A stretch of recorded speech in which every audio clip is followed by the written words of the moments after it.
Саламатсыздар ма, білім алушылар? 9 сыныптың қазақ әдебиеті сабағына қош келдіңіздер. Бөлім атауы «Адам жанының құпиясы».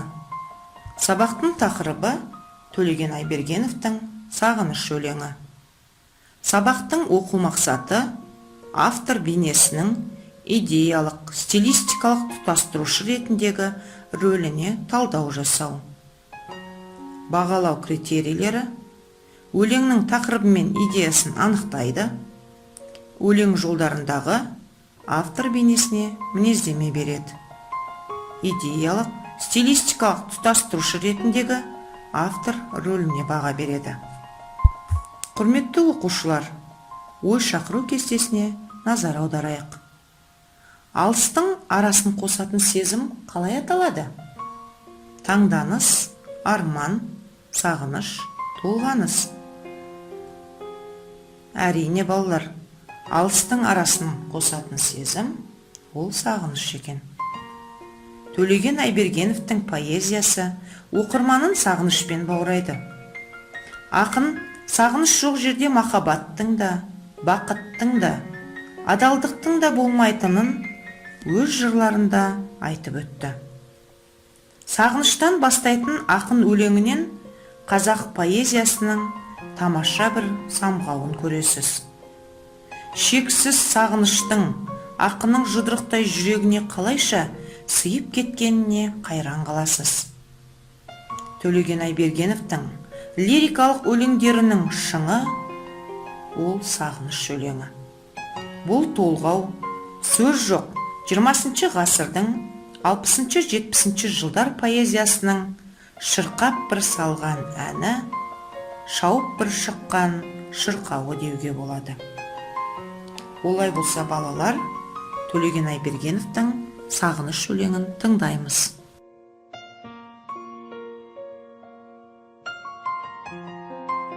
Төлеген Айбергенов «Сағыныш». Сағындым, жаным, мен сені. Көркіңді жүрген қуаныш қылып, мендей мекен барағаң. Шын інім болсаң, бас ұрма, жаным, өсек ғайбатқа бораған. Қажет жерінде қатыгездік пен қаталдық керек десек те, адамның заңғар ұлылығын сен сағынышы мен есепте. Онсыз сен тіпті тұлпар да болсаң, қосыла алмайсың қатарға. Әуелі әбден сағынып алмай, шығушы болма сапарға. Сағынбай барсаң, теңізде сенің тебіренбес жастық шағыңдай.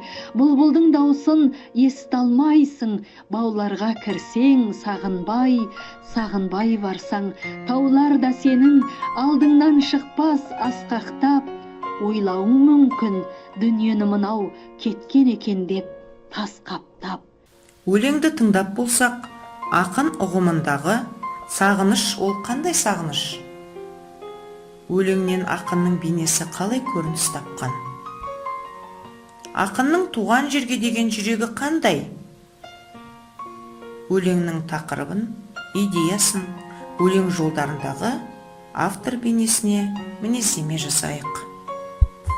Оқу мақсатына сәйкес, ең алдымен әдеби теориялық ұғымдарды еске түсірейік. Бірінші тапсырма қос жазба күнделігі. Кестеге поэмадан үзіндіні жазып алыңыздар. Автор бейнесіне талдау жасап, өлеңнің идеясын анықтаңыздар. Бұл тапсырмада жетістікке жету үшін мына қадамдардан өтуіміз керек. Үзіндіні оқып, өлеңнің идеясын анықтайды. Өлең жолдарындағы автор бейнесіне мінездеме береді. Менің сағынышымдай көлемі шексіз болсаудан, ондағы жандар көз ашпас еді-ау сағынуменен шаршаудан. Сүйем мен сені көкірегі ыстық дүние, тұратын түгел сағынуменен аңсаудан. Бұл шумақта автор бейнесі ақынның терең сағынышты адамдықтың ең жоғарғы сипаты деп түсінгендігі көрініп отыр, және де өз сүйіспеншілігі идеясын қолданған. Сағыныш деп ұқ, жүйткісе пойыз босағасына әнділіп, сағыныш деп ұқ, далалар жатса, қалалар жатса жаңғырып.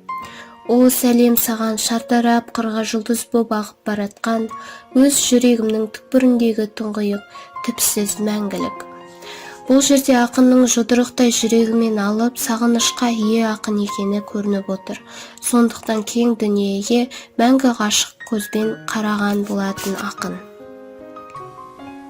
Екінші тапсырма Төлеген Айбергенов пен Мұхтар Шахановтың өлеңдеріндегі өмірге деген көзқарасын анықтап, ортақ тақырыпты, ой үндестігін табыңыздар.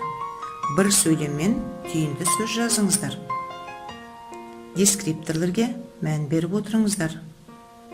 Екі ақынның өмірге көзқарасын анықтайды, тақырыбы мен ой үндестігін табады, түйінді сөзді бір сөйлеммен жазады. Төлеген Айбергеновтың сағыныш өлеңі және Мұхтар Шахановтың Айбергеновтың шыңы өлеңдері.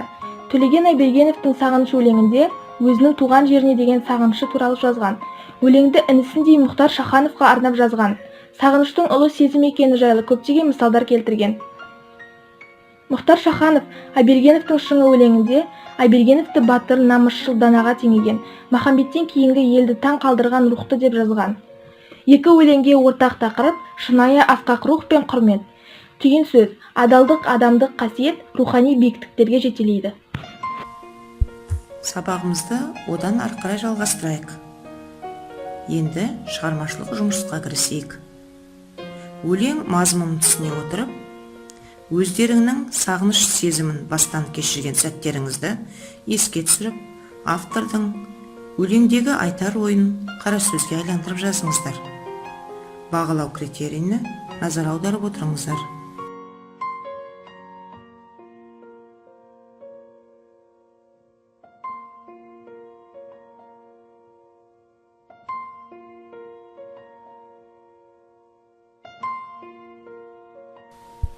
Рефлексия.